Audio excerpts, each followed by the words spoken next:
अस्सलाम वालेकुम जी, कैसे हैं आप सब? उम्मीद करती हूँ बिल्कुल ठीक होंगे। अल्लाह ताला हम सबको अपने हिफ्ज़-ओ-मान में रखे, आमीन सुम्मा आमीन।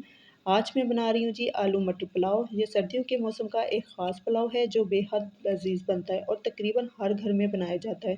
सभी इसे बड़े शौक़ से खाते हैं। हम इसे बड़े ही ईज़ी तरीके से घर के सादा मसालों के साथ बनाएँगे और ये पुलाव झटपट मिनटों में तैयार हो जाता है। तो चलिए इस मज़ेदार से पुलाव को बनाना स्टार्ट करते हैं। बिस्मिल्लाहिर्रहमानिर्रहीम। सबसे पहले कढ़ाई में हाफ़ कप ऑयल लेंगे। जब ये गर्म हो जाए तो एक मीडियम साइज़ की प्याज इसमें ऐड करेंगे। अब प्याज को हमने इतना पकाना है कि ये लाइट गोल्डन ब्राउन हो जाए। पुलाव की रंगत का दारोमदार इस प्याज के कलर पे होता है। अगर आपको पुलाव का कलर डार्क ब्राउन चाहिए तो प्याज को डार्क ब्राउन करेंगे। मुझे कलर लाइट चाहिए तो मैं यहाँ पे प्याज लाइट गोल्डन करूँगी। इसके बाद इसमें 1 टमाटर और 2 टीस्पून ये अदरक, लहसुन और हरी मिर्च का पेस्ट है, ये शामिल करेंगे और 1 मिनट तक इनको भून लेंगे। फिर साथ ही इसमें 2 टीस्पून नमक शामिल करेंगे और 1 टीस्पून सुरख मिर्च का ऐड करेंगे। ये पुलाव बहुत ही सादा है, इसमें खड़े मसालों के अलावा नमक और सुरख मिर्च ही जाएगी और इनको हल्का-सा हमने भून लेना है। इसके बाद 1 टेबलस्पून लेमन जूस शामिल करेंगे। अगर लेमन ना हो तो 3 से 4 चम्मच दही के इस्तेमाल कर लें या फिर थोड़ी-सी इमली का इस्तेमाल कर सकते हैं। अब इन तमाम मसालों को अच्छे से हमने भून लेना है और उसके बाद ये फ्रेश मटर 2 कप है, ये इसमें ऐड करेंगे और साथ ही ये लंबाई में कटे हुए आलू ये भी इसमें शामिल कर देंगे। इस तरह से लंबाई में कटे हुए आलू मटर के साथ ही जल्दी गल जाते हैं। अब हमने मसालों के साथ मटर और आलू को अच्छे से भून लेना है। मटर और आलू को 2 से 3 मिनट तक इनको भून लेंगे।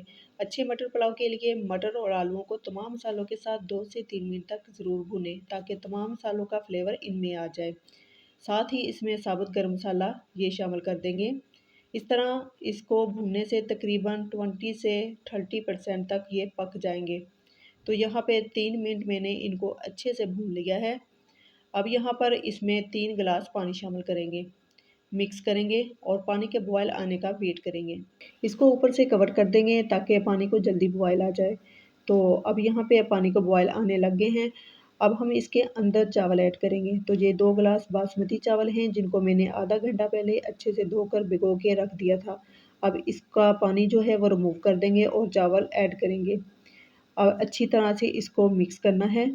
इसको कवर करके मीडियम टू हाई फ्लेम पर इतना पकाएँगे कि इसका पानी ड्राई हो जाए।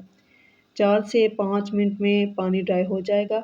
ये देखिए बिल्कुल थोड़ा-थोड़ा सा पानी रह गया है और जैसे ही पानी खुश्क होने लगता है तो तमाम खड़े मसाले और मटर वग़ैरह जो हैं वो ऊपर की तरफ आ जाते हैं। अब ये 3 हरी मिर्चें ये भी ऐड करेंगे और एक बार हल्के हाथों से इसमें चम्मच चला देंगे। अच्छे से मिक्स करना है ताकि हर चीज़ इक्वली हो जाए और यहाँ पर चावल को मैंने 80% कुक किया है, बाकी दम के अंदर पकाएँगे और यहाँ पे ऑलमोस्ट चावल का पानी जो है खुश्क हो ही गया है। अब साथ ही इसको दम लगा दूँगी। अब कढ़ाई के ढक्कन पर कोई भी साफ़ कपड़ा लगाकर फिर कवर करेंगे और कढ़ाई के नीचे इस तरह से तवा रख देंगे और अब हमने इसको 2 मिनट हाई फ्लेम और फिर 15 मिनट के लिए बिल्कुल लो फ्लेम पर दम देना है।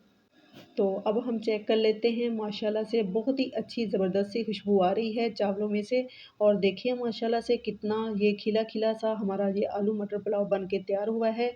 तो आइए अब हम इसको सर्व कर लेते हैं।